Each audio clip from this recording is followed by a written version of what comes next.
Palakkad ചെർപ്പുളശ്ശേരിയിൽ സൂര്യതാപമേറ്റ auto ഡ്രൈവർക്ക് പരിക്ക്. പനമണ്ണ അമ്പലവട്ടം വയലാലെ വീട്ടിൽ മോഹനനാണ് പൊള്ളലേറ്റത്. VS ഗോകുൽ വിശദാംശങ്ങളുമായി ചേരുന്നു. ഗൂഗിൾ, പുറത്ത് നേരിട്ട് സൂര്യപ്രകാശം ഏൽക്കുന്ന തരത്തിൽ പണിയിലോ മറ്റോ ആയിരുന്നു. വിശദാംശങ്ങൾ എന്താണ്? അതായത് മോഹനൻ വർക്ക്ഷോപ്പിൽ പോയി അതിനുശേഷം അവിടെ ചില ജോലികൾ ചെയ്തു, ഓട്ടോയിലെ ചില ജോലികൾ ചെയ്തു. അതിനിടയിലാണ് പുറത്ത് സൂര്യതാപമേറ്റത്. സ്വകാര്യ ആശുപത്രിയിൽ ചികിത്സ നേടി. വലിയ പ്രശ്നമുള്ള അല്ലെങ്കിൽ ഗുരുതരമായ കാര്യമല്ല. പക്ഷേ എങ്കിൽ കൂടി പാലക്കാട് ജില്ലയിൽ പല സ്ഥലങ്ങളിലും, അതായത് കുറച്ച് നാളുകളായി സൂര്യതാപം ഏൽക്കുന്നത് ഈ ചൂട് കൂടുമ്പോൾ തന്നെ കൂടി വരുന്നു എന്നുള്ളതാണ്. സാധാരണ ഏപ്രിൽ മാസങ്ങളൊക്കെ ആകുമ്പോഴാണ് ഇത്തരത്തിലുള്ളൊരു വാർത്തകൾ ഉണ്ടാവുക. പക്ഷേ ഇപ്പോൾ വളരെ നേരത്തെ തന്നെ ഇത്തരത്തിൽ സൂര്യതാപം ഏൽക്കുന്ന വാർത്തകൾ വരുന്നു, അല്ലെങ്കിൽ അത്തരത്തിലുള്ള സംഭവങ്ങൾ ഉണ്ടാകുന്നു എന്നുള്ളതാണ്. ഇത്തവണ ചെർപ്പുളശ്ശേരിയിലാണ് സൂര്യതാപമേറ്റത്.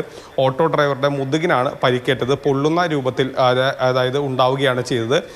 അദ്ദേഹം കുനിഞ്ഞു നിന്ന് ജോലികൾ ചെയ്യുകയായിരുന്നു. അതിനിടയിലാണ് പുറം ഭാഗത്തായി പൊള്ളലേറ്റത്. ഉടൻ തന്നെ സ്വകാര്യ ആശുപത്രിയിൽ ചികിത്സ നേടി. മറ്റ് പ്രശ്നങ്ങളൊന്നും ഇല്ല എങ്കിൽ കൂടി വളരെ നേരത്തെ തന്നെ, സാധാരണ ഏപ്രിൽ മാസത്തിൽ അല്ലെങ്കിൽ ഒക്കെ ആയിട്ടാണ് ഇത്തരത്തിൽ സൂര്യതാപമേറ്റ വാർത്തകളൊക്കെ ഉണ്ടാവുക. പക്ഷേ ഇത് വളരെ നേരത്തെ തന്നെ മാർച്ച് മാസം മുതൽ തന്നെ ഇത്തരത്തിലുള്ള വാർത്തകൾ വരുന്നു, അല്ലെങ്കിൽ സംഭവങ്ങൾ റിപ്പോർട്ട് ചെയ്യുന്നു എന്നുള്ളതാണ് ഏറ്റവും ആശങ്കപ്പെടുത്തുന്ന കാര്യം.